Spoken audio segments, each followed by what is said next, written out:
Bora falar de um assunto que mexe com o bolso de todo mundo todos os dias: a inflação. Se alguém aí já olhou para o carrinho de compras e pensou, ué, por que o mesmo dinheiro está comprando cada vez menos? Chegou ao lugar certo para a gente desvendar esse mistério da economia. Sabe aquela sensação de ir ao supermercado, gastar o de sempre, mas o carrinho parece que está cada vez mais vazio?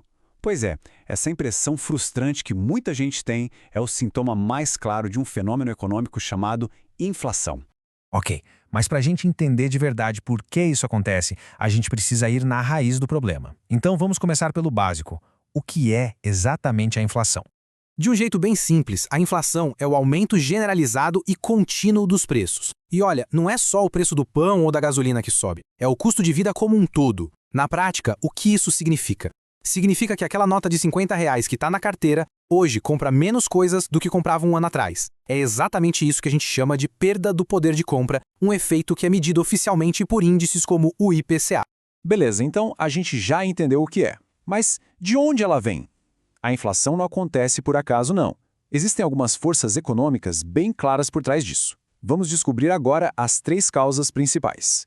Bom, aqui estão as 3 grandes fontes da inflação. Primeiro, o desequilíbrio entre a procura e a oferta. Pensa assim, quando tem muito mais gente querendo comprar uma coisa do que o produto disponível, o preço sobe. Segundo, o aumento dos custos de produção. Se uma seca eleva o preço do trigo no mundo todo, o pão e a massa vão ficar mais caros para todo mundo, não tem jeito. E terceiro, o excesso de dinheiro circulando. Se tem muito dinheiro na economia para poucos bens e serviços, o valor desse dinheiro acaba caindo e os preços sobem para compensar. E olha só que curioso, tem um outro motor para a inflação que é invisível, mas super poderoso: as nossas próprias expectativas.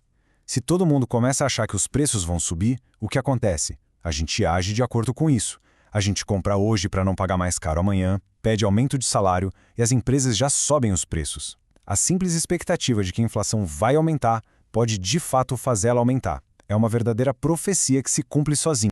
Pois é, até agora a gente só falou do lado ruim, né? A inflação parece a grande vilã da história. Mas a pergunta é, será que é sempre assim? A realidade é um pouquinho mais complexa. Existem situações em que um pouquinho de inflação pode não ser algo ruim.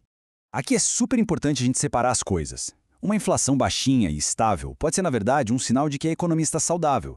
Indica que as pessoas estão consumindo, as empresas estão investindo, que a roda está girando. O perigo mesmo mora na inflação alta e descontrolada. Essa sim, corrói o dinheiro guardado, gera uma baita incerteza e atrapalha qualquer planejamento de longo prazo, afetando todo mundo, desde famílias até grandes empresas. Então, se a inflação descontrolada é tão perigosa assim, quem é que fica de olho nisso? Quem é que tem a missão de segurar essa fera? Bom, existem entidades bem poderosas que funcionam como guardiões da nossa economia, com a tarefa de manter os preços estáveis. Pois bem, esses guardiões são os bancos centrais. A principal ferramenta que eles têm para combater a inflação são as taxas de juros. Quando um banco central sobe a taxa básica de juros, como a Selic aqui no Brasil, pegar dinheiro emprestado fica mais caro. Isso dá uma desanimada no consumo e no investimento exagerado, ajudando a esfriar a economia e assim controlar os preços. O objetivo final é sempre buscar um equilíbrio, mantendo a inflação no nível que seja saudável e previsível. E, gente, essa ideia é fundamental, não é exagero. Manter a inflação sob controle não é só um exercício para economistas, não. É a base que permite que as pessoas possam planejar o futuro, que as empresas invistam com segurança e que a sociedade consiga crescer de uma forma estável. E tudo isso nos leva a uma última pergunta, que fica para a gente pensar. Será que o ideal seria uma economia com inflação zero? Ou será que um pouquinho de inflação é, na verdade, o óleo que mantém o motor da economia girando? Encontrar esse equilíbrio perfeito continua sendo um dos maiores desafios da economia moderna. Valeu por acompanhar essa nossa análise até aqui.